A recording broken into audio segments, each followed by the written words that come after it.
Hey guys, welcome back to my blog. तो guys, मैं आप सभी को ले चलूंगा उत्तर प्रदेश के बनारस जिले से 30 किलोमीटर दूर चौबेपुर गांव। वहां पे कैथी है गांव और वहां पे मार्कंडे महादेव जी का शिवलिंग है। तो मैं आप सभी को दर्शन कराऊंगा, खुद भी दर्शन करूंगा महादेव जी का। और वहां पे कहा जाता है गाइस, जो भी दर्शन करते हैं उनकी सारी मनोकामना पूरी हो जाती है। तो मैं आज वहां पे चल के दर्शन करूंगा। और कहा जाता है गाइस, वहां पे दो चीज बहुत ही इंपॉर्टेंट है। पहली चीज गाइस ये है कि वहां पे जिसको पुत्र रत्न की प्राप्ति नहीं होती, वहां पे शिवलिंग पे बेलपत्र पे चंदन से जय श्री राम लिख के चढ़ाता है महाशिवरात्रि के दूसरे दिन, उसे पुत्र रत्न की प्राप्ति होती है। और शिवलिंग पे जल चढ़ाने से कभी आकस्मिक मृत्यु नहीं होती। तो चलिए बिना लेट के ब्लॉग को स्टार्ट करते हैं और ले चलते हैं आपको कैथी गांव में गाइस, और मार्कंडे महादेव का दर्शन कराते हैं। तो पूरे ब्लॉग में बने रहिएगा। और भी जो भी भाई हमारे नए हो, हमारे चैनल को सब्सक्राइब कर ले गाइस। तो ये जी आ चुके हैं, हाँ छोटी वहाँ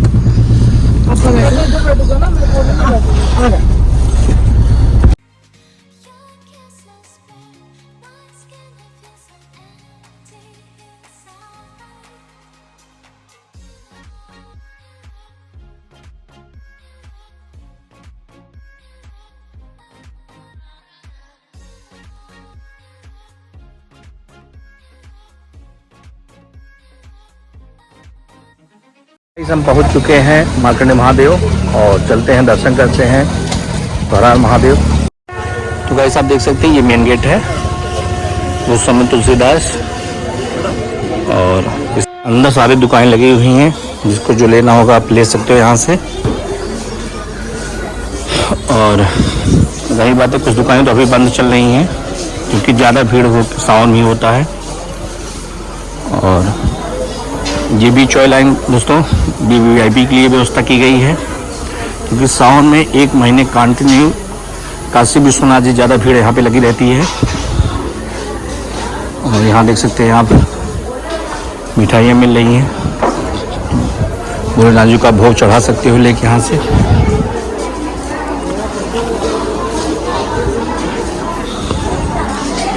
और चलते हैं मंदिर की तरफ और चल के महादेव जी के दर्शन कराते हैं आप सभी को। तो यहाँ दोस्तों काफ़ी ज़्यादा दुकानें लगी हुई हैं मिठाई उठाई की, तो आप कहीं से भी ले सकते हो फल, कोई दिक्कत नहीं है। और ये सब महादेव, तो गाइस आप देख सकते हो आज मंडे है तो काफ़ी ज़्यादा भीड़ इस टाइम यहाँ पे नहीं है। फिर भी सावन कुछ ज़्यादा ही भीड़ हो जाती है।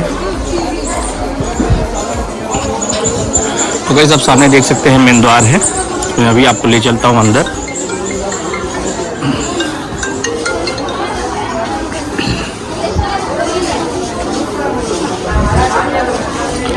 और गाइस आप देख सकते हैं फैन भी लगा है बीच बीच में, तो अगर श्रद्धालु काफ़ी ज़्यादा भीड़ हो जाती है तो फैन हवा मिलता है उनको थोड़ा सा।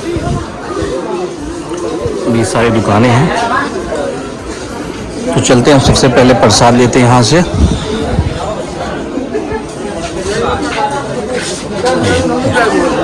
तो फाइनली गाइस प्रसाद लिया जा रहा है यहाँ से। प्रसाद ले लिया है और ये माला फूल ले लिया है, नारियल हो गया है। हाँ चलते हैं भोलेनाथ को चढ़ाते हैं। हाँ लेकिन रखिए सब क्या अलग छोटे यहाँ है। हाँ मैं मुख्य द्वार मार्कंडे महादेव का चल रहे हैं दर्शन करने के लिए, और प्रसाद हमने ले लिया है। हर हर महादेव।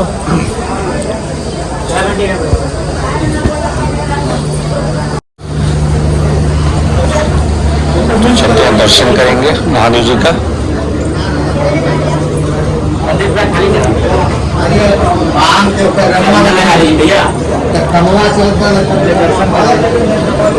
ये मुख्य द्वार और सामने नंदी जी बैठी हुई हैं।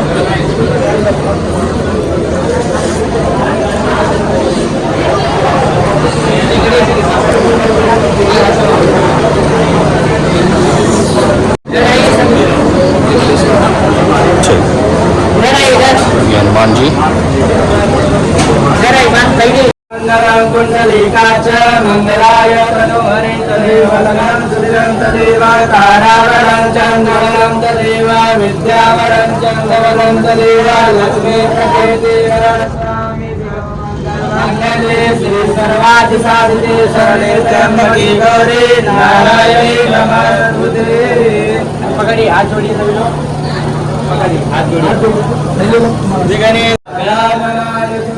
देवोचिताय गौरी सुताय गणनाथ नमो नमस्ते भक्तातिनाथ गणपताय गणेश्वराय सर्वेश्वराय सुखदाय सुरेश्वराय विद्याधराय विकटाय क्षमामनाय भक्ताप्रसन्न वरदाय नमो नमस्ते।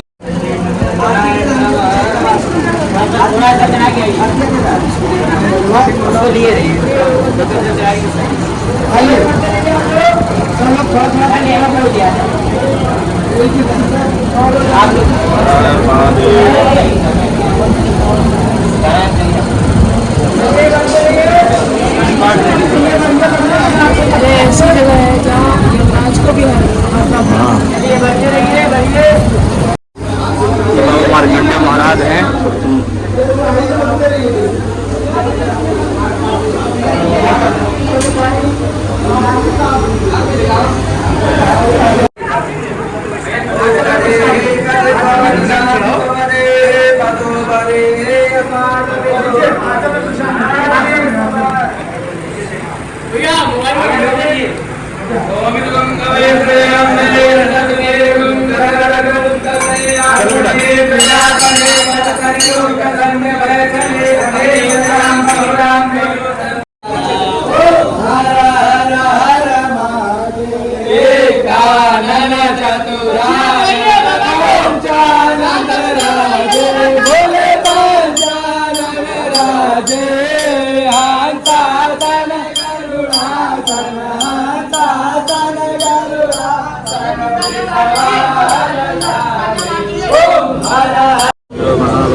पंडित जी थोड़ा सा मंदिर के बारे में पूछेंगे, क्या है इस मंदिर का खासियत?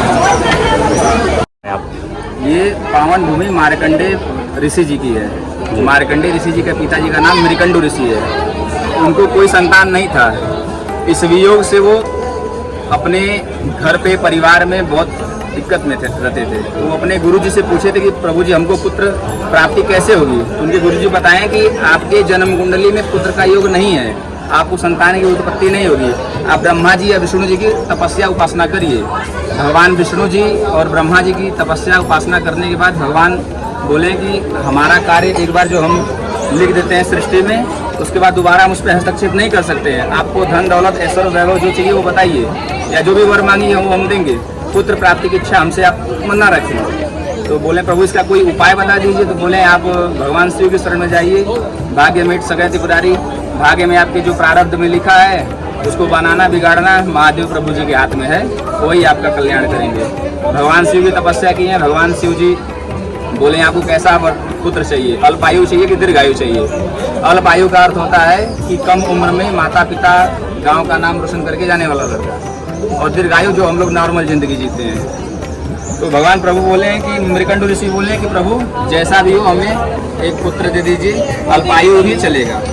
भगवान शिव तथास्तु बोलकर अंदर ध्यान हो गए हैं। कुछ दिन के बाद साल भर बाद उनके यहाँ मार्कंडेय जी के नाम का बालक वहाँ पे जन्म लिए हैं। उनका नाम मार्कंडेय ऋषि पड़ा है। वो जब 7 वर्ष के हुए हैं तो उनके माता पिता उनको देखकर विलाप करने लगे हैं, रोने लगे हैं। तो उस रोने का कारण पूछे अपने माता पिता से, आप क्यों रो रहे हैं? तो नहीं बताए हैं। तो अपने गुरुजी क्या गए तो गुरुजी बताए कि आप शिव के दिव्य पुत्र हैं। आप इस प्रकार से आपके माता पिता ने इतना कष्ट सहा इस धरती पर, इनकी तपस्या उपासना की है, तब जाके आपको प्राप्त किए हैं। तो बोले और आपकी उम्र 16 वर्ष या 12 वर्ष यही है, इससे ज़्यादा नहीं है। तो बोले जिस प्रकार हमारे माता पिता तपस्या करके हमको प्राप्त किए, उसी प्रकार हम भी तपस्या करके अपनी उम्र को बढ़ाएंगे। तो मृकंडू ऋषि जी को प्रणाम किए, अपने माता को प्रणाम किए हैं। मार्कंडेय जी वहाँ से चले आए विंध्य पर्वत आए। उन्होंने वहाँ पे दुर्गा सप्तशती की रचना की है मार्कंडेय जी ने। और वाराणसी में आए हैं। यहाँ से 5 ऋषि, गर्ग ऋषि और आपके गौरी शंकर, मार्कंडेय जी और वराह ऋषि और आपके विष्णुनाथ महादेव, ये 5 लोग इधर काशी से उत्तर की तरफ आप लोग आए हैं इधर। और आकर सब लोग यहीं पे इसी भूमि पे। कुछ लोग इधर, कुछ लोग पहले रुक गए हैं, कुछ लोग आगे चले गए हैं, और कुछ लोग गर्ग ऋषि और मार्कंडे जी इसी भूमि पर तपस्या किए हैं। जब उनका 16 वर्ष पूर्ण हुआ है तो यमराज जब उनके प्राण हरने के लिए आए हैं, तो उनके मुख से जब उनको मार्कंडे जी को लगा कि हमारे प्राण को हरने के लिए साक्षात यमराज आए हैं, तो उन्होंने भगवान शिव का ध्यान किया है और चंद्रशेखराष्टकम का उनके मुख से वो श्लोक निकला है। चंद्रशेखर चंद्रशेखर चंद्रशेखर पाहिमाम चंद्रशेखर चंद्रशेखर चंद्रशेखर रक्षमाम चंद्रशेखर माश्रेयम किं करिष्यति वय्यमः। हे प्रभु भगवान भोलेनाथ चंद्रशेखर देव, आप हमारे प्राणों की रक्षा करिए, हमारे प्राण को हरने के लिए काल आया है। भगवान शिव इस पर प्रसन्न हुए हैं, एक हाथ मार्कंडे जी के ऊपर रखे हैं, एक हाथ से त्रिशूल तान दिए यमराज को मारने के लिए। यमराज बोला प्रभु जी ये सृष्टि का नियम है, जो इस मृत्यु लोक में आया उसको दोबारा धरती छोड़ के जाना ही है। बोले पहले जाकर आप पता करिए किनका दिया हुआ पुत्र है। तो यमराज ब्रह्मलोक विष्णु लोक दोनों लोग गए हैं, मार्कंडे जी का कहीं उल्लेख नहीं मिला है उनको, तो वापस यहाँ पर आए हैं। बोले प्रभु आज जैसा कहिए वैसा। भगवान शिव कहे 4000 सहस्त्र युग बीतेगा तो ब्रह्मा का 12 दिन, विष्णु जी का 1 दिन और मेरा 1 पल बीतेगा। इस पर यमराज प्रणाम करके चले गए हैं। ये मार्कंडे जी की आयु की गणना हुई है उस वक्त, उस हिसाब 16 वर्ष भगवान शिव जी ने मार्कंडे जी को आयु प्रदान किया है। और 1 पल जो 1 पल होता है, पलक झपकता वही 1 पल होता है। 4000 सहस्त्र युग बीतेगा, ब्रह्मा का 12 दिन, विष्णु जी का 1 दिन और मेरा मतलब शिव जी का 1 पल बीतेगा। इस पर यमराज प्रणाम करके चले गए हैं। मार्कंडे जी प्रणाम किए, प्रभु भगवान शिव जी बोले हैं आपकी तपस्या से हम प्रसन्न हुए हैं, आप वर मांगिए। तो बोले प्रभु जिस प्रकार से हमारे माता पिता संतान प्राप्ति के लिए इतना दर बदर भटके हैं, तड़पे हैं, उस प्रकार अगर कोई भी इस निमित्त अगर इस स्थल पे कोई भी आए, गंगा गोमती का स्नान करके 1 लोटा जल आपको अर्पण करे, उसको उसकी मनोकामना जरूर पूर्ण हो और उसके साथ साथ अग्निष्टोम यज्ञ की प्राप्ति हो। भगवान शिव बोले ये आप दूसरों के लिए मांग रहे हैं, अपने लिए मांगिए। तो वही मार्कंडे जी कहें कि हमको प्रलय देखना है। तो सृष्टि जलमग्न हुई है, भगवान तथास्तु बोलते चले अंतर ध्यान हो गए, सृष्टि जलमग्न हुई है। उसके बाद धरती का जो समय होता है वो पूर्ण हुआ है। सृष्टि जब जलमग्न हुई है उसके बाद भगवान श्री हरि नारायण जी अक्षय वृक्ष के पत्ते पर बच्चे का बालक का स्वरूप लेकर आए हैं। तो मार्कंडे जी उनको देखें तो सोचे हम उनको बचा लें, मतलब वहाँ मोह उत्पन्न हो गया है उस बालक के प्रति। तो वो सोचे कि इस बालक को बचा लिया जाए, हम तो बचेंगे, क्योंकि भगवान शिव ने हमको वरदान दिया, हम तो वरदान प्राप्त हैं। भगवान शिव जी मार्कंडे जी उनको बचाने के लिए जाते हैं, तो बालक उनको अपने मुख के अंदर, अपने उदर में, पेट में यहाँ पे रख लेते हैं। तो वो भगवान मार्कंडे जी बाहर देखते हैं तो पृथ्वी जलमग्न है, अंदर देखते हैं तो धरती जैसी की तैसी ही है। इस सृष्टि पे 8 लोग अमर हैं, अश्वस्थामा, बलि, व्यास, हनुमान, विभीषण, कृपाचार्य, परशुराम, अष्टम मार्कंडेय। 8 लोग अमरत्व को प्राप्त हैं। और अनादिकाल प्रलय में भी मार्कंडे जी का नाश नहीं हुआ है, कई कल्पों तक भगवान विष्णु जी के उदर में मार्कंडे जी रहे और आज भी इस सृष्टि पर है। ये मार्कंडे जी की पावन भूमि है। यहाँ पर महामृत्युंजय मंत्र का जप किया जाता है। किसी की भी अवस्था हो गई हो या कोई भी अवस्था से पहले ही वेंटिलेटर पे या कहीं भी हो, ऐसा आप किसी भी ब्राह्मण से आप पूछ सकते हैं, बाहरी ब्राह्मण या पूर्वांचल में किसी ब्राह्मण से पूछेंगे, यहाँ पर वेंटिलेटर पर से भी लोग उठकर जिंदा हुए हैं यहाँ से, यहाँ पर महामृत्युंजय मंत्र का जप करने से। और जिसको पुत्र की प्राप्ति नहीं हुई है उसको पुत्र भगवान मार्कंडे जी यहाँ पर दिए हैं। आप ये कहीं भी भगवान मार्कंडे जी की इतनी ख्याति है यहाँ पर कि जिसकी कोई सीमा नहीं है। पार्वती हर हर महादेव। फाइनली गाइस, आप जब भी काशी विश्वनाथ जी आए तो वहाँ से 30 किलोमीटर दूर पे कैथी गांव में ये पड़ता है मार्कंडे महादेव का मंदिर। तो आप यहाँ के दर्शन जरूर करें महादेव जी का। और आप महादेव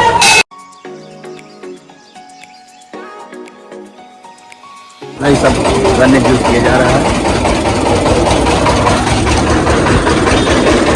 तो फाइनली गाइस, दर्शन अच्छे से हो गया महादेव जी का और अब चल रहे हैं घर के लिए। दोस्तों अगर मेरा वीडियो आप लोग को अच्छा लगा तो लाइक और सब्सक्राइब जरूर करिए। फिर मिलते हैं नए ब्लॉग साथ, तब तक के लिए बाय बाय।